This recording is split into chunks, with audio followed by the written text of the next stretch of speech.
Welcome back. Up until now, we've learned that with looping, we can use for. But there's actually another way for us to loop.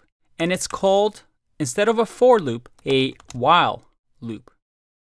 And while loop is a little different in that we say while a condition is happening, do something. So you can see that there's a bit of a difference here. For example, I can say that while 0 is less than 50, do something. Or I can say, for example, I equals to 0, and I'm going to say while I is less than 50, print I. Now, if I ran this program, what do you think will happen? Let's find out. If I click run. All right, do you see that? I don't know if you can tell, but I'm scrolling right now through all of this. It's looping, looping, looping, looping, looping. And you see that the programming is still running. As a matter of fact, I have to stop it because what it was doing is it was looping and looping and looping, because if we look at the code, well, 0 is always going to be less than 50. So what happened was, while this was true, we printed I.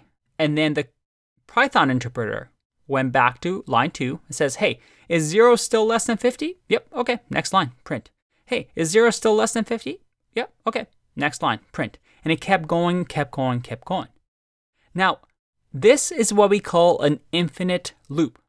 That is, the program doesn't know when to stop. I mean, we're telling it to just keep going forever, for eternity. And I have some safeguards in place here, but if you did this in code, you'd get this infinite loop until your program crashes.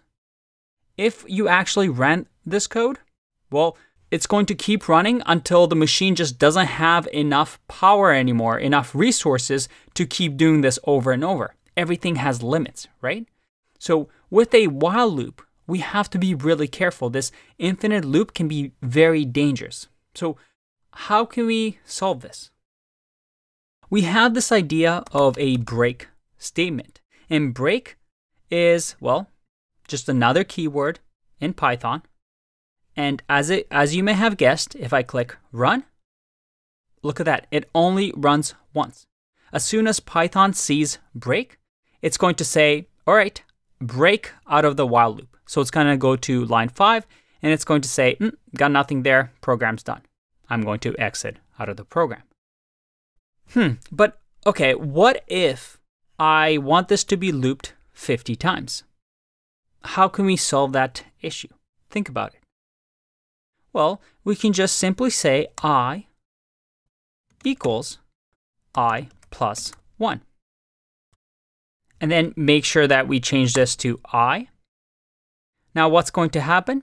If I click run, we stop, well, at 49. We've done it 50 times. We've looped through it 50 times because we kept incrementing I over and over. So that I, each time we came back to the loop, was incremented by 1. Now a shorthand for this, we've seen it before, is to do plus equals 1. So that if I run, look at that, same thing. So we're also able to break out of the while loop as long as we're able to turn a condition into false. So you'll see this a lot as well.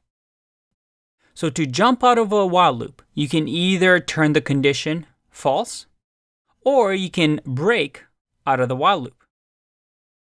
Now, another interesting thing that we can do with a while loop is we can have else blocks. And here we can say print done with all the work. And if I click run here, at the very end, look at that, done with all the work. And this should read like English, right? While I is less than 50, keep looping through here. And as soon as we get to the last part where I becomes 50, where 50 is no longer less than 50, Python interpreter is going to say, all right, I don't care about anything under there. Let's go to the next line. And I get otherwise. So in this case, we don't have anything else happening. We can print done with all the work.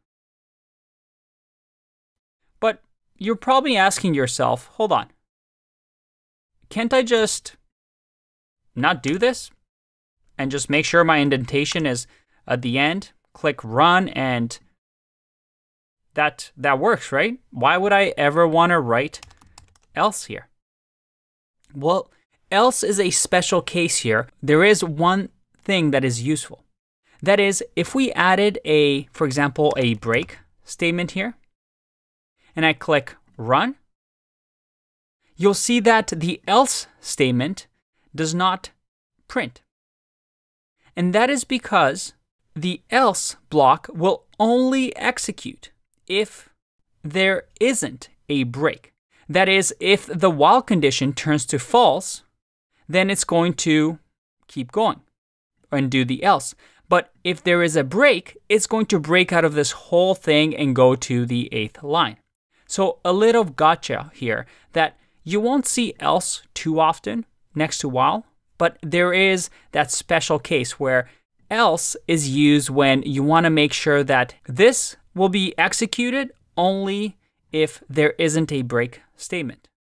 Only if the loop is finished doing whatever it's doing without the break statement. Let's take a break and explore while loops a little bit more.